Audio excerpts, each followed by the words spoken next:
əziz şagirdlər, mən Hilal kurslarının Azərbaycan dili müəllimi Əmirova Zülfiyə. Hilal kurslarının 4-cü siniflər üçün 5 aprel 2026-cı il tarixində keçirdiyi mövzu sınaq 6 imtahanının Azərbaycan dili fənni üzrə suallarının izah edəcəm. Gəlin başlayaq. Birinci sualdan uyğunluğu müəyyən edin. Tərkibində qoşa y səsi olan sözlər, tərkibində bir y səsi olan sözlər. Bilirik ki, qoşa y sözün kökündə olanda biz onu olduğu kimi tələffüz edirik. Yəni, birinciyə biz səyyah, xəyyam və niyyət sözlərini uyğunlaşdıra bilərik. İkinci isə, əgər qoşa y samiti iyyat, iyyət və iyyə şəkilçilərindədirsə, yəni cəmiyyət sözündəki kimi iyyə, fərziyyədə iyyə, xasiyyətdə iyyət olduğu üçün burada y samitinin biri düşür, digəri tələffüz olunur. Biz burada götürürük B, C və F hərflərini. Cavabımız olur bizim B bəndi.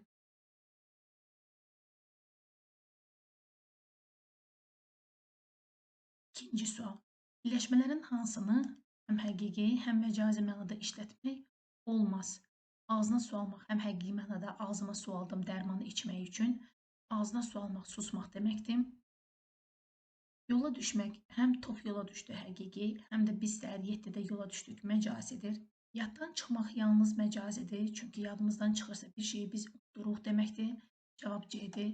Əl qaldırmaq, müəllimin sualına cavab vermək üçün əl qaldırmaq həqiqi, kimisə vurmaq üçün əl qaldırmaq məcazidir.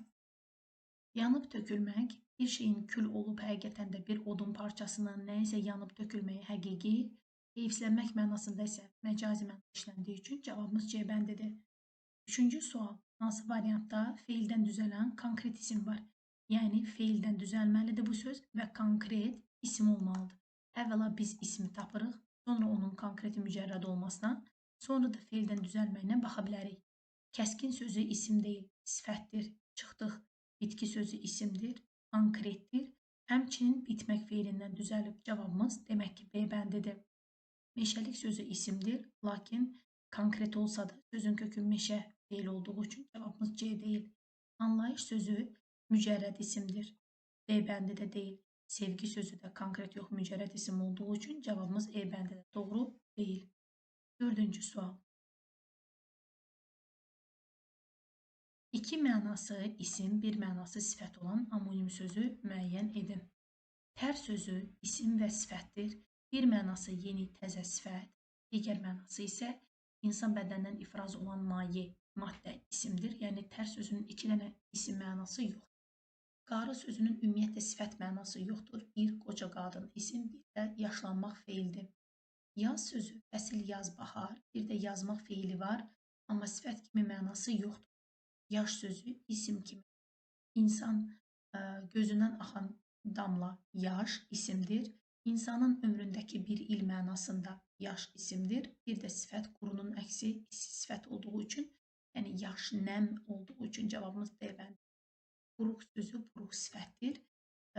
Qurulmuş deməkdir. İsim kimi də buruq sözü neft çıxartmaq üçün qazılmış quyudur. Bir mənası var isim kimi. Uyğunluq pozulub 5-ci sualda. Bilirik ki, morfoloji və sintaksik üsul sözlərin yaranma üsulu. Morfoloji üsulla düzəltmə sözlər, sintaksik üsulla mürəkkəb sözlər yaranır. Dənizçi sözündə dəniz sözün köküdür, çi leksik şəkilçidir, yəni bu morfoloji üsuldur, bu doğrudur. Qonaqpərvər sözündə sözün kökü qonaqdır, pərvər də burada leksik şəkilçidir. Yəni bu sintaksik üsul deyil, yanlışdır. Sintaksik üsul üçün mürəkkəb söz olmalıdır, pərvər isə burada leksik şəkilçidir. Ağac dələn, ağac sözü və dələn sözü, dəlmək sözü 2 dənə kökdən ibarət olduğu üçün bu həqiqətən də sintaksik üsuldur. Bəstəkar sözü sözün köküdür, kar leksik şəkilçidir. Həqiqətən də bu söz morfoloji üsuldan düzəlib, düzəltmə sözdür. Morfoloji üsul yağıntı sözü də yağmaq feilindən yağıntı ismidir. Bu da doğrudur. Cavabımız B bəndidir.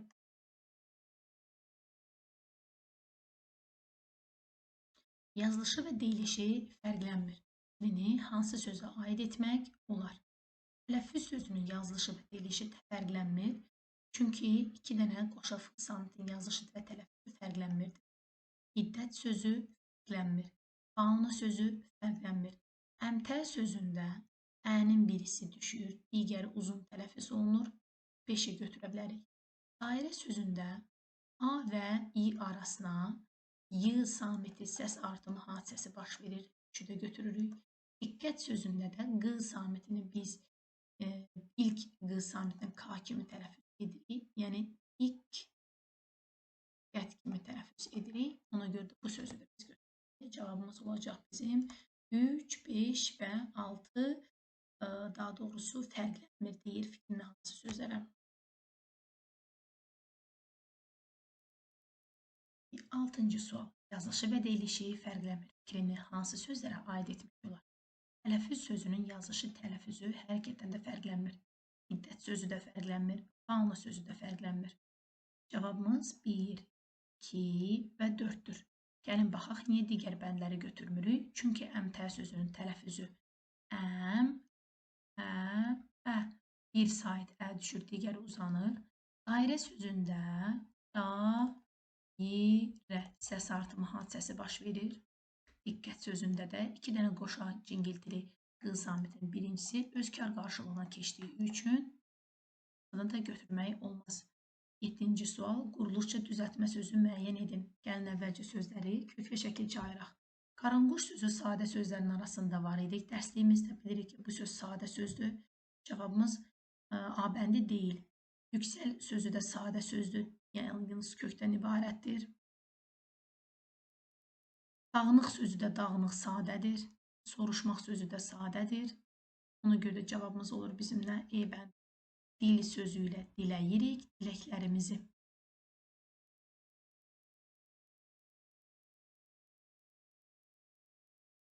Səkkizinci sual. Hansı cümlədə düzəltmə mücərrəd isimlə başlayır? Əvvəlcə biz isim olduğuna, sonra mücərrəd, sonra da düzəltmə olduğuna baxa bilərik. Birincidə gözəllik ondu, 9-u dondu. Həqiqətən də gözəllik isimdir, mücərrəddir, düzəltmədir. Cavabımız A bəndidir. Gözəl sözündən gözəllik. B bəndi xəyal isimdir, mücərrəddir, amma sadə söz. Xəyal sözün köküdür, lar cəm şəkilçidir, ımda mənsubə şəkilçidir. Qorxulu sözü ümumiyyətlə isim deyil, bu sifətdir. Məktəbli sözü isimdir, amma konkretdir. Arzular sözü isimdir, mücərrəddir, lakin o da sadə olduğu üçün cavabımız E bəndi də deyil. Biri isimdən düzələn isim deyil. Yenə də biz ismə əvvəlcə gəlin baxaq, sonra da onun isimdən düzəlib düzəlmədiyini yoxlayaq. Dabankeş isimdir və daban ismindən düzəlmişdir, bu doğrudur. Zərgər isimdir və zər ismindən düzəlmişdir, bu da uyğun gəlir. Kəndli isimdir, kənd ismindən düzəlmişdir, bu da doğrudur. Duyğu isimdir, amma isimdən yox, feildən düzəlib duymaq feilindən uyğun deyil. Cavabımız D bəndidir. Çəmənlik sözü də həm isimdir, həm də isim çəmən sözündən düzəlmişdir.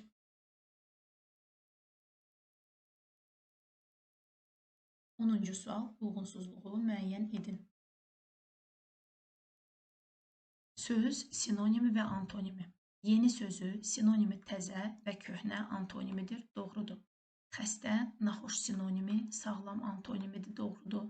Qoca, ahıl sinonimidir, amma yaşlı da sinonimidir onun. Antonimi yanlış verilmişdir. Uyğunsuzluq C bəndindədir. Qoçaq sözü sinonimi cəsurdur və antonimi də qorxaqdır. Xeyirli sözü sinonimi faydalıdır, doğrudur. Antonimi də zərərli sözüdür. 11-ci sual. Sözlərdən birinin kökü. Sözlərdən birini kök və şəkilçi almaq olmur. Sirdaş sözünün kökü sir, daş, insan anlayışı bildirən isim düzəldən şəkilçidə kök və şəkilçi ayırmaq olur. Bölgə sözünün kökü bölmək, bölgə, leksik şəkilçidir. Bağlayıcı sözünün kökü bağ, bağlamaq, bağlayıcı, yığ da bitişdiricidir. Otlaq sözünün kökü ot, laq da leksik şəkilçidir. Yoxuş sözü isə söz yaradıcılığında keçmişdir ki, bu söz sadədir. Buna görə də cavab E bəndidir. Frazeoloji birləşmə deyil. Xəcalət çəkmək frazeoloji birləşmədir. Ümid bəsləmək, inanmaq frazeoloji birləşmədir. Xəcalət çəkmək, utanmaq demək. Zəhmət vermək, kimisə narahat etmək frazeoloji birləşmədir. Həll etmək isə frazeoloji birləşmə deyil. Biz bilirik ki, etmək, olmaq və bilmək sözləri ilə düzələn, kömək ilə düzələn sözlər mürəkkəb feillər sayılır. Yəni onlar frazeoloji birləşmə deyil. Get-gələ salmaq, süründürmək frazeoloji birləşmədir. 13-cü sual. Hər iki tərəfi isim olan mürəkkəb sözü seçin. Su iti mürəkkəb sözü, su və it, burada iti sözü olub, tərəfləri isimdir. Cavabımız A bəndi. Üçbucaq sözündə mürəkkəb sözü, lakin bir tərəfi say olduğu üçün B uyğun deyil. Qara toyuqda qara toyuq mürəkkəbdir, lakin bir tərəfi sifət olduğu üçün C də uyğun deyil. Toz soran sözündə toz isimdir, sormaq isə feil olduğu üçün cavabımız D bəndi. Dili şirində şirin sözü sifətdir, E bəndi. Cavabımız D. 14-cü sual. Hansı birləşmənin aslı tərəfinin son samitini tələffüz zamanı öz qarşılığına keçir. Diqqətli olaq uşaqlar. Bizə demir, kar dəyişir, K-yı əvəzləməsə, Q-ğı əvəzləməsə baş verir. Bizə deyir, öz qarşılığına keçir. Çiçək sözünün son samiti K-dır və o tələffüzdə Y samitinə keçir. Yəni, öz qarşılığına keçmir. Pək şal birləşməsində K samiti tələffüzdə xışdırıq kimi tələffüz olunur. K-nın da qarşılığı xışdırıq olmadığı üçün D bəndi də doğru deyil. Corab sapı. Burada corab sözü B samitidir. Tələffüzdə BDGC qaydamıza görə corab sapı dediyimiz üçün B-nın da qarşılığı P samitidir. Demək ki, öz qarşılığına düzgün keçmişdir. Cavab C bəndidir. Bəzək əşyası.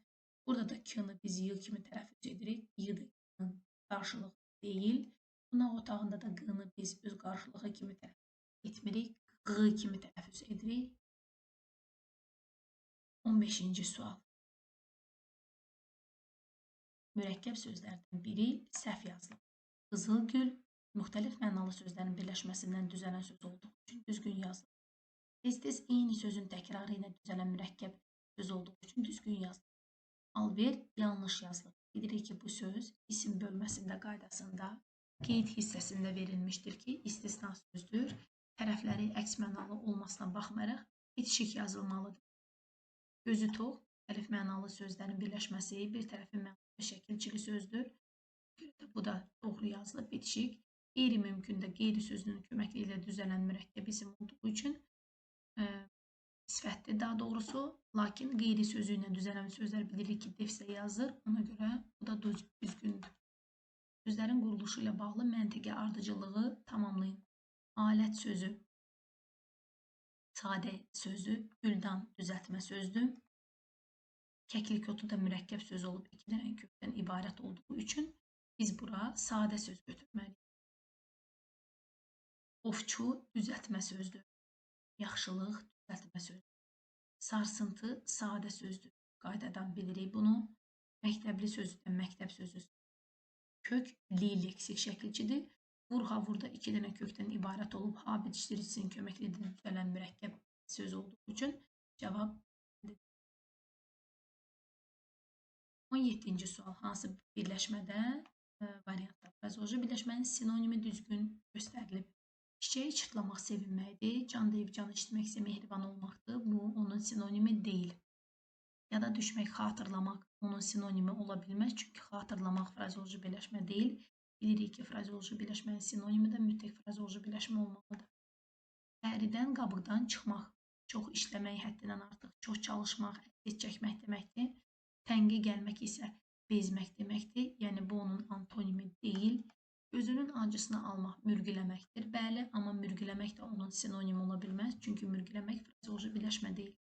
Ümid bəsləmək, bel bağlamaq. Hər ikisinin mənası eynidir. Hər ikisi inanmaq deməkdir. Hər ikisi bir-birinə yaxın mənalı olub, frazeoloji birləşmə olduğu üçün cavab E bəndidir. Bəndlərdən birində həm konkret, həm də mücərrət isim ola bilir. Biri, dostluq yalnız mücərrətdir. Ay doğru cavabdır. Konkret isim kimi planet olaraq ay, yerin peki, ay ilin 12 təqvim ayından biri mücərrət isim.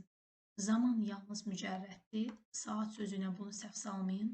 Saat sözü konkret əşyadır və zamandır. Bina sözü yalnız konkretdir. Bulut sözü də yalnız konkretdir. Cavabımız E bəndidir.